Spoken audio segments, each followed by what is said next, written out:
कागद मोठा कामाचा. सुषमा वळणदार अक्षर काढण्याचा प्रयत्न करत होती. मनासारखे अक्षर येईना. तिने तो कागद फाडला, दुसरा घेतला, समाधान होईना. तोही फाडून फेकला. असे कितीदा तरी लिहिलेले. किती कागद चुरगाळले, फाडले, फेकले. शेवटी तिला कंटाळा आला. कागद पेन ठेवून ती झोपी गेली. खोलीत जिकडे तिकडे विखुरलेले कागदाचे तुकडे.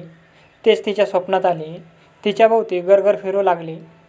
एक तुकडा म्हणाला, सुषमा, तुझं अक्षर चांगलं आलं नाही. त्याचा राग तू आमच्यावर का काढलास? शेवटी तुला कागदावरच लिहावं लागणार आहे ना. दुसरा तुकडा म्हणाला, फक्त लिहिण्यासाठीच नव्हे तर पदोपदी तुला आमची गरज पडणार आहे. सुषमाला खरे वाटले नाही. कागदाचा एक तुकडा सांगू लागला, विश्वास नाही ना बसत? मग मला सांग, तू शाळेत जातेस, पुस्तक वाचतेस. पुस्तक छापण्यासाठी काय लागतं? कागद. ज्या वहीत लिहितेस तिलाही कागद लागतो. त्यांची वेस्ट नाही, कागदाचीच. शिवाय वर्गात ते तक्ते, नकाशे, तुमच्या प्रश्नपत्रिका आणि उत्तरपत्रिकाही कागदाच्याच असतात. तसंच वर्षाच्या शेवटी तुम्हाला मिळणारं प्रगती पुस्तक किंवा स्पर्धेशेष मिळाल्यावर दिलं जाणारं ते प्रमाणपत्र, तेही कागदाशिवाय तयार करता येत नाही. पत्र लिहायला, ते पोस्टातून पाठवायला लागणारे पाकीट, त्या पाकिटावर चिकटवतात ते तिकीट विकत घ्यायला लागणारी रुपयाची नोट कागदाचीच असते. तुम्ही खेळायला पतंग बनवता, पाण्यात सोडायला होडी तयार करता, हवेत फेकायला विमान करता, त्यासाठी कागदाचाच वापर करतात ना. घराघरातून वर्तमानपत्र, मासिकं वाचली जातात. भिंतीवर दिनदर्शिका टांगतात, ती कागदावर छापलेली असते.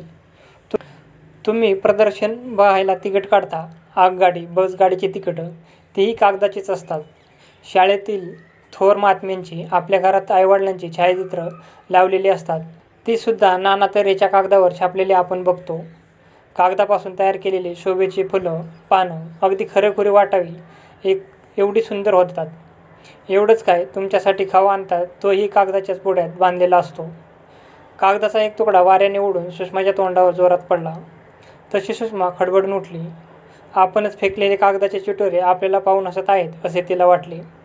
क्षणभर डोळे मिटून तिने विचार केला. स्वप्नातल्या कागदाचे म्हणणे तिला पटले. तिने फेकलेले चिटोरे गोळा केले. तेवढ्यात आई आली. अगं, ते फेकू नकोस. चिटोरे भिजत घालून त्याचा लगदा करायचा. त्याच्यापासून टोपल्या, निरनिराळे पक्षी, प्राणी अशा छान खेळणी तयार करता येतात.